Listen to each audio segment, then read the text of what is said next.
A few minutes later. Assalamualaikum warahmatullahi wabarakatuh.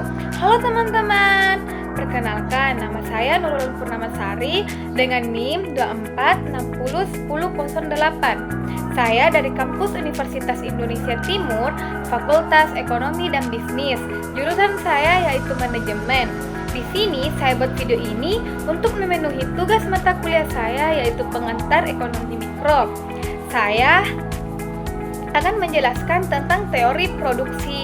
Nah, sebelum kita lanjut, kita akan tahu dulu apakah produksi itu penting. Produksi itu sangat penting karena itu adalah aktivitas ekonomi yang sangat penting dalam kehidupan sehari-hari. Dan tanpa adanya proses produksi, maka tidak akan tersedia barang dan jasa yang dibutuhkan masyarakat. Teori produksi itu menjelaskan bagaimana pelaku usaha itu menggunakan sumber daya untuk menghasilkan barang dan jasa yang efisien.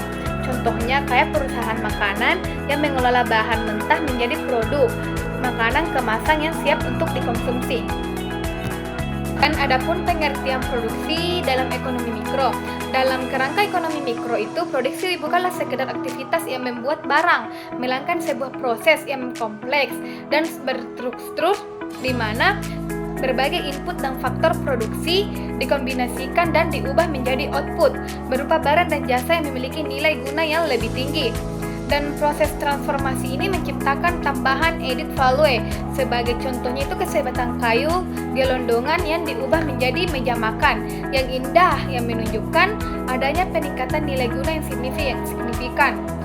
Definisi ini mengacu pada gagasan bahwa produksi adalah penciptaan utilitas kegunaan atau penambahan penggunaan suatu barang. Samuelson dan Norcross 2010. Secara lebih informal, produksi adalah proses konversi input sumber daya menjadi output produk atau jasa yang dapat memenuhi kebutuhan dan keinginan konsumen dengan asumsi teknologi dan pengetahuan yang ada. Proses ini melibatkan serangkaian keputusan ekonomi seperti jenis dan kuantitas input yang digunakan, metode produksi yang paling efisien, serta tingkat output yang akan dihasilkan. Tujuan dari produksi. Tujuan utama produksi itu dari sudut pandang produksi individu adalah memaksimalkan keuntungan profit maximization, yang dimana keuntungan dihitung sebagai selisih antara total pendapatan penjualan dan total biaya produksi. Untuk mencapai tujuan ini, produsen akan berupaya menghasilkan output sebanyak mungkin dengan biaya serendah mungkin atau mencapai target output dengan kombinasi input yang paling efisien. Namun tujuan produksi bisa juga lebih luas yang meliputi yang pertama itu memenuhi kebutuhan dan keinginan konsumen, yang dimana pada level makro produksi bertujuan untuk menyediakan barang dan jasa yang diperlukan dan diinginkan oleh masyarakat sehingga meningkatkan kesejahteraan. Yang kedua itu menciptakan lapangan kerja. Menciptakan lapangan kerja itu adalah proses produksi yang memerlukan tenaga kerja sehingga berkontribusi pada penyerapan tenaga kerja dan pengurangan pengangguran. Yang ketiga, meningkatkan nilai tambah dan pertumbuhan ekonomi. Dengan mengubah input berharga rendah menjadi output yang berharga tinggi, produksi mendorong akumulasi modal dan pertumbuhan ekonomi secara keseluruhan. Dan yang keempat, itu mempertahankan kelangsungan usaha. Bagi perusahaan, produksi yang efisien dan berkelanjutan adalah kunci untuk tetap eksis dan bersaing di pasar. Yang kelima itu tanggung jawab sosial dan lingkungan. Semakin banyak perusahaan yang juga memasukkan tujuan ekonomi seperti produksi yang ramah lingkungan dan berkontribusi pada masyarakat sekitar sebagai bagian dan tujuan produksinya. Adapun dari pelaku produksi itu adalah pelaku produksi dalam ekonomi mikro secara umum dikenal sebagai produsen atau perusahaan. Produsen itu adalah unit ekonomi yang membuat keputusan tentang bagaimana mengombinasikan faktor-faktor produksi untuk menghasilkan barang dan jasa. Mereka bertindak sebagai pihak yang mengorganisir dan mengelola seluruh proses produksi, mulai dari pengadaan bahan baku, perekrutan tenaga kerja, investasi modal hingga pemasaran produk. Dan bentuk-bentuk dari pelaku produksi itu sangat beragam, mulai dari perorangan, yaitu pengrajin petani, pedagang kecil atau penyediaan jasa independen, dan badan usaha swasta, di mana perusahaan terbatas, firma, persekutuan komanditer, dan yang berorientasi pada keuntungan, dan koperasi, organisasi ekonomi yang dimiliki dan dioperasikan oleh anggota untuk kepentingan bersama, dan juga badan usaha milik negara atau pemerintah, yang dimana instansi atau perusahaan yang dimiliki dan dioperasikan oleh negara untuk memenuhi kebutuhan publik untuk mencapai tujuan pembangunan. Jadi, setiap pelaku produksi itu memiliki struktur dan motif yang berbeda, namun semuanya menghadapi tantangan yang sama dalam mengoptimalkan penggunaan sumber daya yang terbatas. Nah, hubungan produksi dengan konsumsi dan distribusi. Produksi, konsumsi, dan distribusi itu adalah 3 pilar utama dalam kegiatan ekonomi yang sebuah siklus yang tidak dapat kita pisahkan karena mereka itu berkaitan yang sangat erat dan saling mempengaruhi. Kayak produksi menciptakan barang dan jasa. Tanpa aktivitas produksi tidak akan ada produk yang tersedia di pasar. Output dari produksi menjadi input bagi proses distribusi dan konsumsi. Sedangkan distribusi itu menyalurkan hasil produksi. Setelah barang dan jasa diproduksi, maka harus didistribusikan dari tempat produksi ke tangan konsumen. Proses distribusi itu melibatkan berbagai saluran transportasi dan perantara. Tanpa distribusi yang aktif, produk yang dihasilkan tidak akan sampai ke pasar dan tidak dapat kita konsumsi. Dan yang ketiga itu konsumsi mengakhiri siklus ekonomi dan memicu produksi selanjutnya, kayak konsumen membeli dan menggunakan barang dan jasa yang telah diproduksi dan didistribusikan oleh memenuhi kebutuhan dan keinginan mereka. Tingkat konsumsi yang tinggi seringkali menjadi sinyal bagi produsen untuk meningkatkan produksi. Sebaliknya, penurunan konsumsi dapat menyebabkan kelebihan pasokan dan pengurangan produksi. Jadi, secara ringkas atau secara simpulnya, produksi tanpa konsumsi itu sia-sia karena tidak ada yang membeli produk. Konsumsi tanpa produksi itu juga mustahil karena tidak ada yang tersedia untuk kita konsumsi, dan distribusi adalah jembatan untuk menghubungkan distribusi dan konsumsi. Keselarasan dan efisien ketiganya itu kegiatan ini sangat vital bagi stabilitas dan pertumbuhan ekonomi di suatu negara. Nah, sedangkan faktor-faktor produksi itu sering disebut input produksi, adalah sumber daya yang digunakan dalam proses yang menghasilkan barang dan jasa. Jadi, klasifikasi tradisional itu membagi faktor produksi menjadi 4 kategori utama.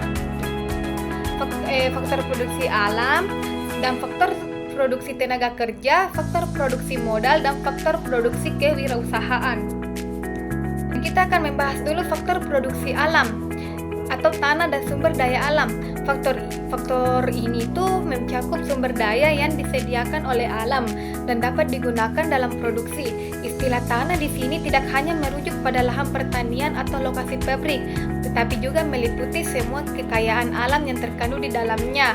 Di atasnya seperti mineral dan bahan tambang, yaitu emas, minyak, bumi, gas, alam, batu bara, biji besi, dan lain-lain.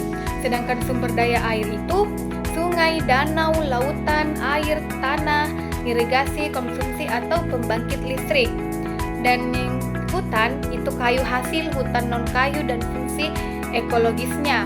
Udara dan iklim, kondisi cuaca yang mempengaruhi pertanian pariwisata atau energi terbarukan. Misalnya angin untuk PLTB. Dan kekuatan alam, energi surya panas bumi, tenaga angin, dan ombak. Karakteristik penting dari faktor produksi alam adalah sifatnya yang terbatas ataupun langka dan seringkali tidak dapat diperbarui dalam jangka waktu yang singkat, misalnya seperti minyak bumi. Oleh karena itu, pengelolaan yang bijaksana dan berkelanjutan menjadi sangat krusial. Nah, kita masuk ke faktor produksi tenaga kerja. Tenaga kerja itu mengacu pada semua usaha fisik dan mental manusia yang dicurahkan dalam proses produksi ini, mencakup tidak hanya pekerjaan manual, tetapi juga keahlian, pengetahuan, dan kreativitas yang digunakan oleh pekerja. Kualitas tenaga kerja sangat bergantung pada pendidikan, pelatihan, dan pengalaman kesehatan. Tingkat produktivitas suatu negara seringkali sangat ditentukan oleh kualitas tenaga kerjanya. Tenaga kerja yang dapat diklasifikasikan berdasarkan kayak tingkat keterampilan, tenaga kerja terdidik, kayak memiliki pekerjaan tinggi atau pelatihan khusus, misalnya dokter, insinyur atau programmer. Sedangkan tenaga kerja terlatih itu yang memerlukan pelatihan khusus meskipun tidak formal, misalnya itu teknis operator atau mesin.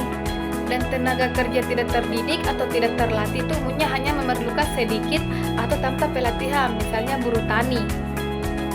Dan sifat dari pekerjaan itu, tenaga kerja fisik lebih banyak menggunakan kekuatan fisik, misalnya kayak kuli bangunan. Dan tenaga kerja metal itu lebih banyak menggunakan pikiran dan keahlian kognitif, misalnya kayak manajer atau peneliti.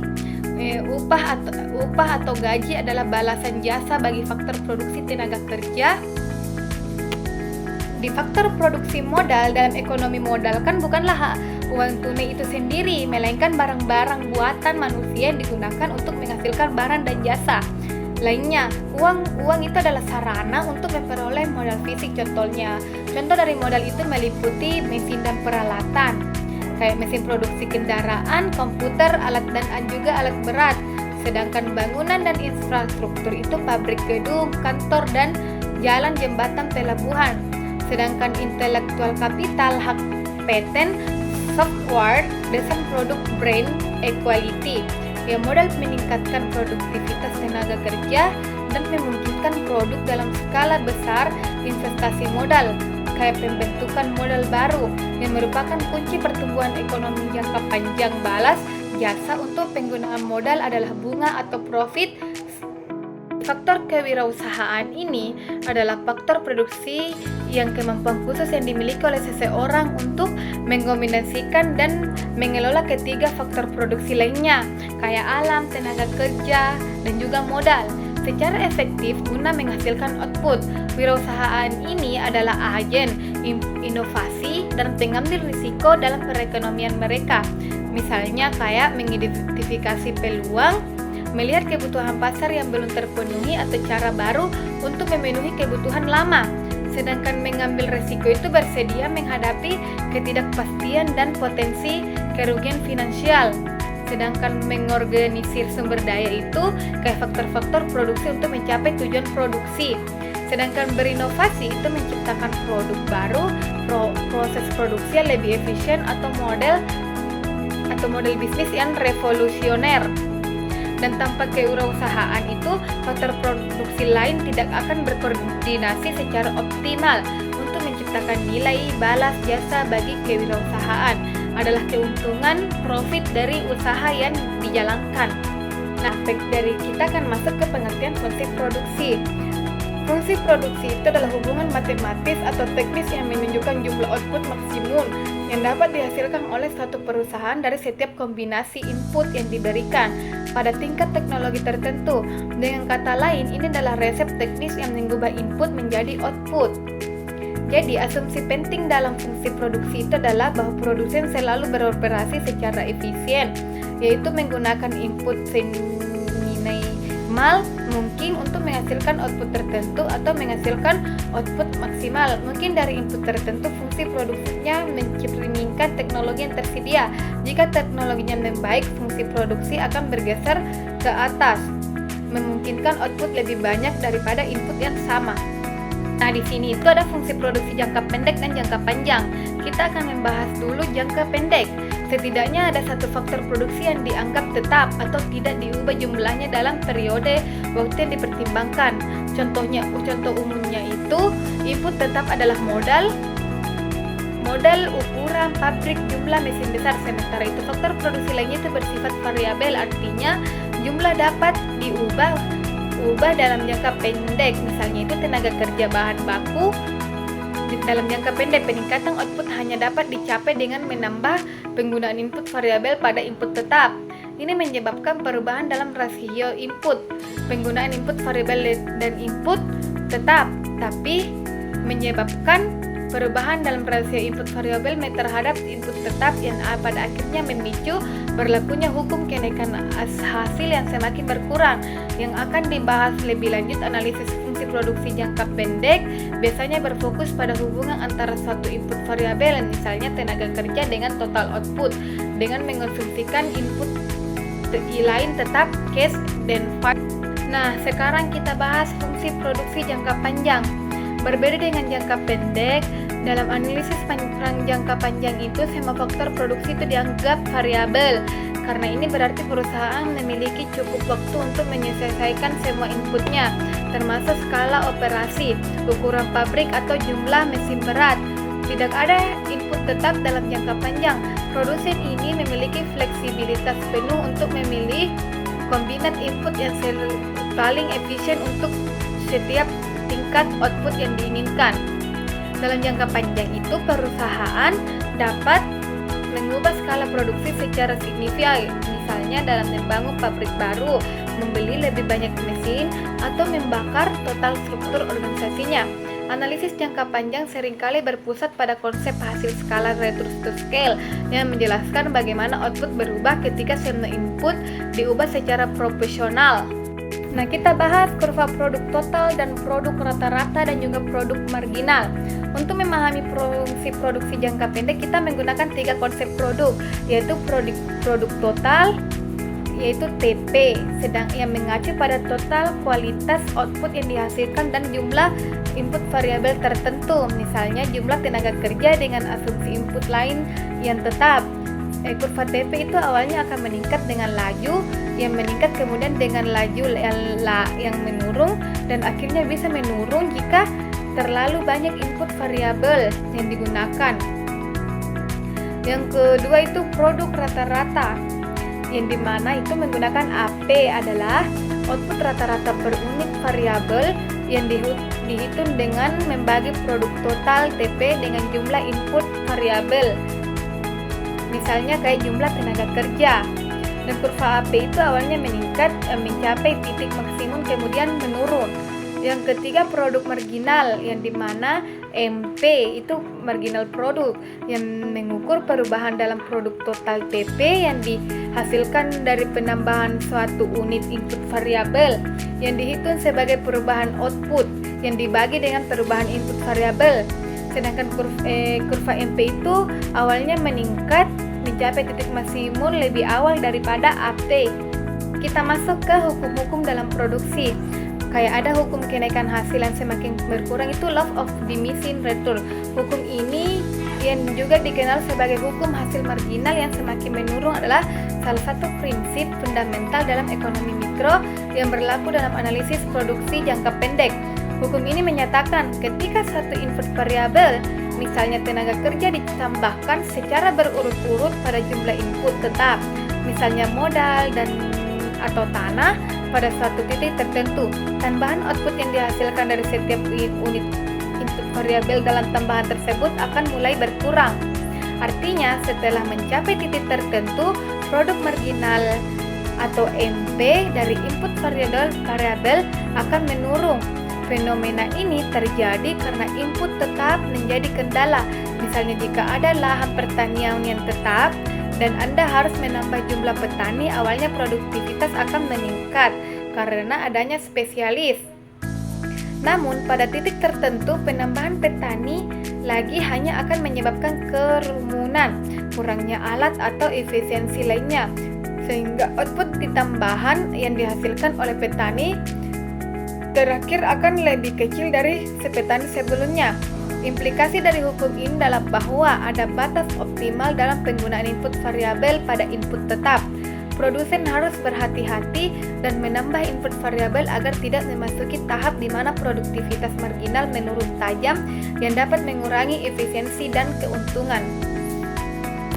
Hukum skala itu atau hukum hasil skala itu berbeda dengan hukum kenaikan hasil yang semakin berkurang yang berlaku dalam jangka pendek. Hukum skala hasil ini atau hukum hasil skala itu berlaku dalam analisis jangka panjang, di mana semua input dapat divariasikan. Hukum ini menguji bagaimana output total berubah ketika semua input ditingkatkan secara proporsional. Ada tiga kemungkinan hasil skala. Yang pertama itu hasil skala yang meningkat, yang terjadi ketika output meningkat dengan proporsi yang lebih besar daripada proporsi peningkatan semua input. Misalnya, jika semua input ditingkatkan sebesar 10%, maka output meningkat sebesar 15%. IRS seringkali disebabkan oleh spesialis yang lebih besar, penggunaan teknologi yang lebih efisien pada skala yang lebih besar, atau keuntungan dan biaya yang dapat didistribusikan ke output yang lebih besar. Yang kedua itu hasil skala konstan.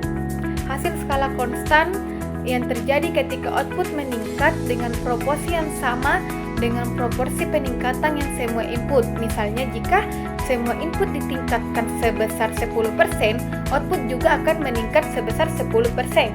Ini menunjukkan bahwa perusahaan dapat dengan mudah menduplikasikan operasi produksinya tanpa kehilangan atau mendapatkan efisiensi. Yang ketiga itu hasil skala yang menurun, yang dimana terjadi ketika output meningkat dengan proporsi yang lebih kecil daripada proporsi meningkatkan semua input. Misalnya, jika semua input ditingkatkan sebesar 10%, output hanya meningkat sebesar 5%. Dapat disebabkan oleh kesulitan dalam mengelola operasi yang sangat besar, birokrasi, atau masalah koordinasi yang muncul sering dengan peningkatan skala. Jadi, memahami hasil skala yang sangat penting bagi perusahaan, mempertimbangkan ekspansi atau perubahan ukuran operasi dalam jangka panjang. Kita masuk di substitusi dan komplementaritas faktor produksi. Dalam proses produksi itu, faktor-faktor produksi ini tidak selalu digunakan secara kaku. Ada derajat fleksibilitas dalam bagaimana mereka dapat digabungkan. Substitusi faktor produksi ini mengacu pada kemungkinan untuk menggantikan satu faktor produksi dengan faktor produksi lain dalam menghasilkan tingkat output yang sama. Produsen akan cenderung melakukan substitusi ketika harga relatif dari salah satu input berubah. Contohnya, jika klasik adalah substitusi antara tenaga kerja dan modal. Dan sebuah perusahaan dapat memiliki untuk menggunakan lebih banyak, misalnya modal dan lebih sedikit pekerja atau tenaga kerja. Jika upah tenaga kerja sangat tinggi atau jika teknologi, kemungkinan secara otomatis yang lebih murah. Yang kedua itu komplementasi faktor produksi. Ini terjadi ketika dua atau lebih faktor produksi cenderung digunakan bersamaan karena mereka saling melengkapi dalam proses produksi. Artinya, peningkatan penggunaan satu faktor akan memerlukan peningkatan penggunaan faktor lainnya untuk mencapai hasil optimalnya. Contohnya itu adalah mesin dan operator, yang sebuah mesin tidak dapat beroperasi tanpa operator yang terlatih. Jadi, produsen harus memahami sifat substitusi dan komplementaris adalah antara faktor-faktor produksi mereka untuk membuat keputusan alokasi sumber daya yang efisien, terutama menanggapi perubahan harga input dan inovasi yang teknologi. Nah, kita masuk ke efisiensi produksi. Efisiensi produksi itu adalah tujuan utama setiap produsen karena berkaitan langsung dengan profitabilitas dan daya asing. Konsep efisiensi itu dapat dibedakan menjadi dua jenis utama. Yang pertama itu pengertian efisiensi teknis dan efisiensi ekonomis. Kita masuk ke efisiensi teknis. Efisiensi teknis itu tercapai ketika suatu perusahaan menghasilkan output maksimum yang mungkin dari sejumlah input tertentu, atau ketika menghasilkan output tertentu dengan menggunakan jumlah input minimum yang memungkinkan dapat teknologi yang ada. Ini berfokus pada hubungan antara fisik atau input dan output. Dan untuk mempertimbangkan harga input dan output, perusahaan yang efisien secara teknis itu beroperasi pada batas kurva fungsi produksinya atau pada isoquant yang relevan. Sedangkan efisiensi ekonomis itu adalah tercapainya ketika suatu perusahaan menghasilkan output tertentu dengan biaya produksi minimum. Ini tidak hanya mempertimbangkan hubungan input atau output fisik produksi minimum ini fisik, tetapi juga harga relatif dari input. Dan adapun cara untuk mengukur efisiensi produksi itu, pengukuran efisiensi produksi itu dapat dilakukan melalui berbagai pendekatan, kayak bergantung pada data yang tersedia dan tujuan analisis. Tujuannya itu ke produktivitas. Ini adalah metrik paling dasar yang mengukur input per unit input. Contohnya itu produksi tenaga kerja yang jumlah unit per output per jam kerja atau per pekerja. Produktivitas modal. Jumlah output ini per unit modal, misalnya nilai output per nilai mesin. Peningkatan produktivitas menunjukkan peningkatan efisiensi. Dan analisis rasio input-output, yang dimana membandingkan rasio input yang digunakan terhadap output yang dihasilkan semakin kecil yang diperlukan untuk output yang sama semakin efisien. Yang keempat itu analisis frontier produksi. Metode ini menggunakan teknik ekonometri seperti data development analysis day atau stochastic frontier analysis SFA untuk mengidentifikasi batas efisien atau fungsi produksi yang terbaik dan dapat dicapai. Yang keempat itu analisis rata-rata yang menganalisis biaya rata-rata per unit output. Perusahaan yang efisien secara ekonomis akan memiliki biaya rata-rata lebih rendah pada tingkat output tertentu. Aplikasi teori produksi dalam dunia nyata. Teori produksi itu sekedar konsep akademis tanpa memiliki relevansi dan aplikasi yang mendalam dalam berbagai sektor ekonomi di dunia nyata. Penerapan teori produksi dalam dunia industri.